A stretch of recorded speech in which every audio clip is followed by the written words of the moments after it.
પ્રાથમિક શાળાના બાળકો બાખડ્યા, એકની આંખ ફોડી। જામનગરમાં સામાન્ય બાબતમાં જ વિદ્યાર્થીઓ બાખડી પડ્યા। આંખમાં પેન મારી દેતા બાળકે દૃષ્ટિ ગુમાવવાનો વારો આવ્યો।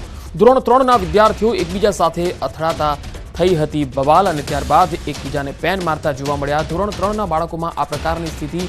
પ્રાથમિક શાળાના બાળકો આ પ્રકારે ઝઘડી રહ્યા છે। એકની આંખ ફોડી દીધી। જામનગરમાં સામાન્ય બાબતમાં જ ધોરણ 3ના વિદ્યાર્થીઓ ઝઘડતા જોવા મળ્યા અને આંખમાં પેન મારી દેતા બાળકની દૃષ્ટિ જતી રહી। ધોરણ 3ના વિદ્યાર્થીઓ એકબીજા સાથે અથડાતા બબાલ થઈ હતી અને આ બબાલે ઉગ્ર સ્વરૂપ લઈ લીધું।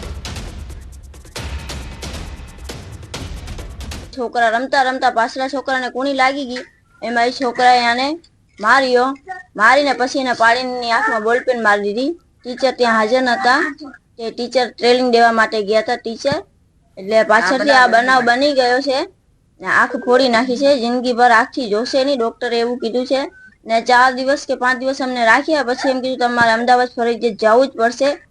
વધુ માહિતી મેળવીએ। જામનગરથી સંવાદદાતા કિંજલ કારસરિયા જોડાયા છે। કિંજલ, માત્ર ધોરણ 3નો આ વિદ્યાર્થી અને એકબીજાને પેનથી હુમલો કરી દે છે, આ ખરેખર ખૂબ જ ગંભીર બાબત છે। સ્કૂલના જે શિક્ષક છે તેઓ આ ઘટનાને લઈને શું કહી રહ્યા છે? બિલકુલ પંકજ, જે પ્રકારે વાત કરવામાં આવે જામનગરની આ સમગ્ર જે ઘટના સામે આવી છે, 26મી જાન્યુઆરીની જ્યારે તૈયારી કરવામાં આવી રહી હતી તે પૂર્વે જ 25મી જાન્યુઆરીએ આ સમગ્ર ઘટના છે તે ઘટી છે। જામનગરની શાળા નંબર 33 જે સરકારી શાળા છે એમાં આ ઘટના ઘટી છે। 2 બાળકો હતા શાળાના 3જા ધોરણના। એ બંને બાળકો છે તે સામાન્ય બાબતમાં બાજ્યા હતા અને જે પ્રકારે સમગ્ર ઘટના છે તે સામે આવી હતી, નાની એવી વાતમાં એક બાળકે બીજા બાળકની આંખમાં પેન વડે હુમલો કર્યો હતો।